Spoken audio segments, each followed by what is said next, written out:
नमस्कार, माझं नाव राजू बेलारी पसरणी, तालुका वाई, जिल्हा सातारा.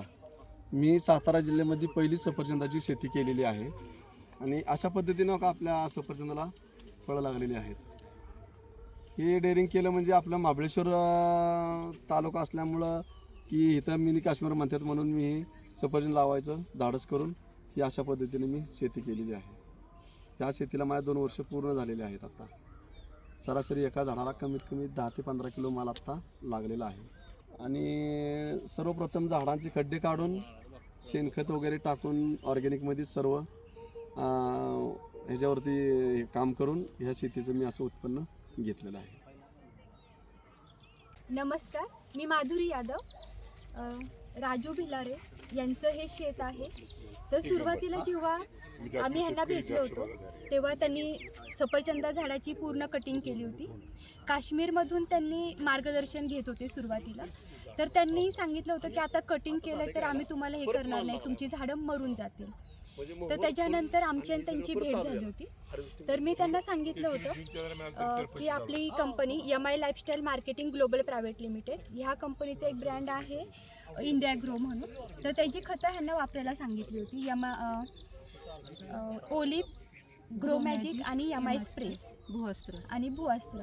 तर भूअस्त्र त्यांनी जमिनीमधून टाकलं होतं आणि ग्रो मॅजिक, ओलिव्ह आणि MI स्प्रे याची दर 15 दिवसांनी ते फवारणी करत होते. तर त्याचा फायदा असा झाला की त्यांच्यात हे जे रोपं होते तर त्याला फुलंही लागली आहेत, फळं लागले. तर ते आता एकदम खुश आहेत. आपल्या पूर्ण ह्याच्यामध्ये फर्स्ट टाईम असं झालं आहे की ॲपलची लागवड झाली आहे आणि ॲपल पण आली आहे. चला काढून पाहूया. खूप सुंदर आहे, चांगलं मॅच्युअर झालेलं फळ आहे. काश्मीर किंवा हिमाचलच्या सफरचंदासारखाच कलर ह्याचा डेव्हलप झालेला आहे. सुरुवातीला आपल्याकडे अशा पद्धतीची शेती कुठेही केली जात नव्हती. आपल्याला असं वाटायचं की आपलं वातावरण या फळपिकासाठी सुटेबल नाही आहे, परंतु या प्रयोगातनं आता जवळपास सिद्ध झालेलं आहे की महाराष्ट्र हा भारतातला सगळ्यात जास्त प्रकारची फळं पिकवणारा प्रदेश आहे आणि जी कमतरता आजपर्यंत होती तीसुद्धा आता भरून निघालेली आहे. हे सफरचंद आहे आणि हे सफरचंद वाईच्या पसरणीच्या माळरानावर किंवा जमिनीमधनं उगवलेलं सफरचंद आहे.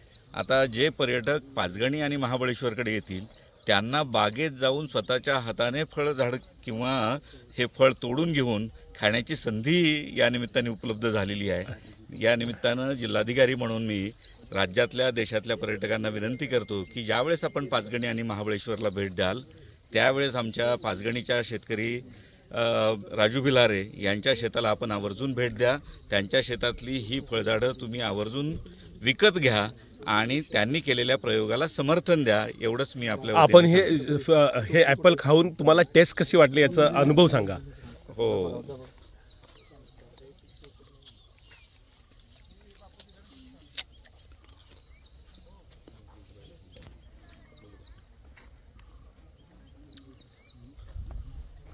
बघा, आपण ॲपल निवडत असताना भारतीय जातीचे ॲपल आणि परदेशी ॲपलना आपण म्हणतो की त्यांच्यामध्ये ज्यूस कंटेंट जास्त आहे किंवा ज्युसी असतात असं आपण म्हणतो. आपले ॲपल गोड असतात आणि परदेशी ॲपल ज्युसी असतात, परंतु या सफरचंदामध्ये हे दोन्हीही गुण आहेत. हे ज्युसी पण आहे आणि गोड पण आहे. जी आपली रिक्वायरमेंट आहे, भारतीय माणसाची जी आवड आहे, त्या दोनही आवडी पूर्ण करणारं हे फळ आहे. त्याच्यामुळे हे 1 नंबरचं फळ आहे. त्याचा मोहर जात नाही अजिबात.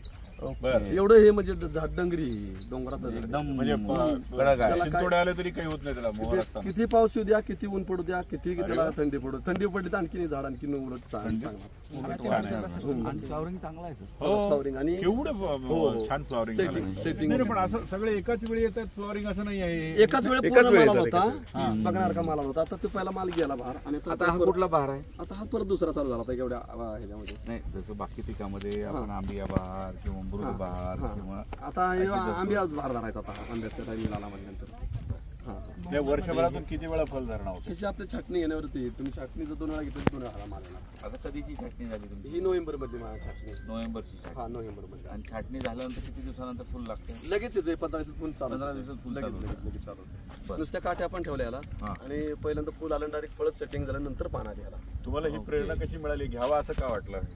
माझे मी पोकलेन ऑपरेटर असल्यामुळे माझी निवड झाली व्हाईटला पहिला बेस्ट ऑपरेटर म्हणून. मला काश्मीर बघायला मिळालं. मी तिथं कल्पना केली आता महाबळेश्वर पाचगणी आपल्या जवळ आहे, थंड हवेचं ठिकाण आहे. तर सर्वजण स्ट्रॉबेरी करतात शेतकरी नाही का आपण, तर आपण थोडंसं वेगळं करून शेतकऱ्यांचं काहीतरी चांगलं होईल ह्या हिशोबाने मी हे केलं. असा विषय झाला. पण मग आता परिसरामध्ये तुम्ही एकमेव एकटाच. पण आता तुमच्याकडून प्रेरणा घेऊन काही लोक करतायत. आता बरेच जणांची मला ऑफर आहे झाडांची, कमीत कमी 1 लाख झाडं मला पाहिजे द्यायला, पण मी झाडं बनवले फक्त 30,000. तुमची नर्सरी पण आहे. नर्सरी बी केली साहेब त्यांनी. नर्सरी मी स्वतः केली. मेन व्यवसाय त्याचा नर्सरी तयार होतो. नर्सरी तयार केली आणि आपल्याला मागणी जवळजवळ 1 लाख 2 लाख तर माणसं हे रोप तयार कशापासून करताय? कटिंग करताय का ग्राफ्टिंग आहे का काय? जी फांदी चांगली सिलेक्ट करायची आणि याला खालचं रोस्टॉक वेगळं जोडायचं.